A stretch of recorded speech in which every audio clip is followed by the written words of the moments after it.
Mississippi.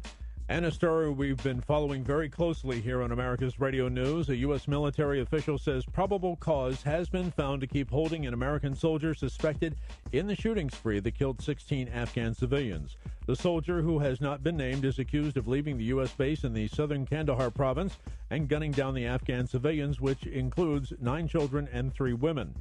Colonel Gary Kolb, a spokesperson for the U.S.-led military coalition in Kabul, says a 48-hour probable cause assessment has been completed and that the service member continues to be confined. The U.S. Secretary of Defense Leon Panetta has said that the soldier could face capital punishment.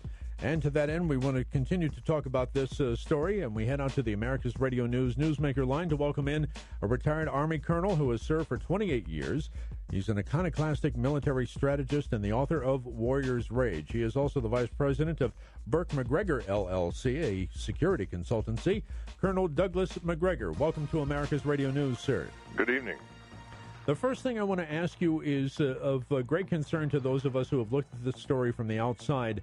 And I know that having worked with the folks at the Department of Veterans Affairs and with the Disabled American Veterans, that there are now many more treatments and the ability to diagnose PTSD, brain injuries, and so forth. And I wonder if field judgments can be made as to the readiness of a soldier for this type of duty, and when do you decide to cycle a soldier back to the States after especially 4 deployments of this type? Well, you've asked a very tough question, and there aren't any easy answers, and I think it's pretty obvious that we have deployed people more than once to these regions of the world who probably shouldn't have gone there, who have been there previously, and their time had an impact, and they probably should not have been deployed. In this particular case, we don't know the facts, and I'm sure that a series of doctors and psychologists and psychiatrists will have lots to tell us. I think the important thing for the American people to understand, who've never been told the truth, is that pouring hundreds of thousands of American and European troops into places like Iraq and Afghanistan is a horrible mistake. The cultural distance between ourselves and those people is almost impossible to bridge. When you pour large numbers of us in there, most of us exposed to the Muslim Arabs and Afghans in their own environment develop a very serious distaste for people we don't understand, whose behavior, values, and attitudes are radically different from our own. It's fascinating that you mentioned that. Have you seen cases like this before that you can comment on? And what factors surrounded cases like this, whether if it's mental illness or alcoholism? They mentioned alcohol may be playing a role in this. What are the factors that might lead a soldier to kind of snap that way? Well, soldiers, sergeants, lieutenant captains, whether they're in the Army, the Marines, sailors, or airmen, who are in this sort of environment, who are exposed to fire repeatedly on a day-by-day basis, who recognize that there's nothing there for which their lives ought to be sacrificed. And that, by the way, is the conclusion the overwhelming majority reach fairly early. Begin to dehumanize an enemy they don't particularly view as human anyway. And in fact, they begin to see everyone as the enemy because it's impossible to distinguish those who are from those who aren't. So, Colonel, this type of thing has repeated itself in Korea, in Vietnam, and other areas of the world where we've been engaged in, as you say, in areas where culturally we're really kind of the fish out of water. I want to ask you, the president came out and said he was heartbroken over this massacre, as he called it, in Afghanistan. And the U.S. has also apologized, as well as the Secretary of State Hillary Clinton. Do you think that apology was the right course to take, especially considering we are in a war zone there? Well, we say it's a war zone, and it is for the people who are under fire. Only about 15% of the troops that go there are. I think the real issue is we need to get the troops out.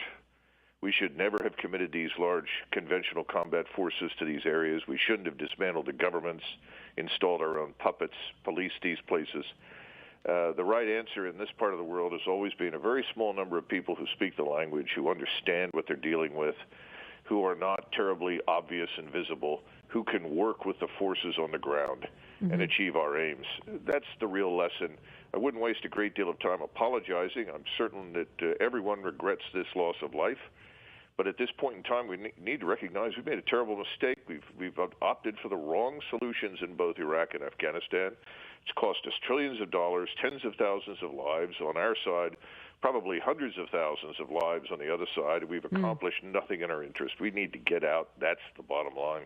Secretary Panetta has said that this alleged shooter would possibly face a death penalty. Do you think that that's the right course of action? We won't know until we know more about him. Once we know more about him and what he's been through, there may be mitigating circumstances, as there always are. And it may be that he's mentally unstable and should not have been sent back again.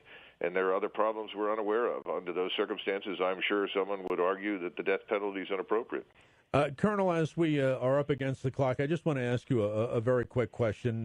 Have we not learned our lesson from the decades that Russia spent in Afghanistan, which is really more of a tribal country instead of a centrally governed country? Did we not learn a lesson from that, sir? I think you can say with absolute certainty we've learned absolutely nothing. The Russians maintained relative calm in the cities, more calm in the cities and towns of Afghanistan than we have, but they never controlled the country. They were unable to do so, and they recognized there was no point in trying because you could not change the place.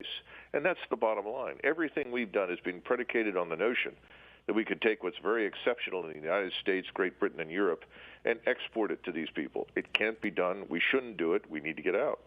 Retired Army Colonel, serving for 28 years. We thank you for your service, sir. The iconoclastic military strategist and the author of Warrior's Rage, as well as VP of Burke Macgregor LLC, a security consultancy.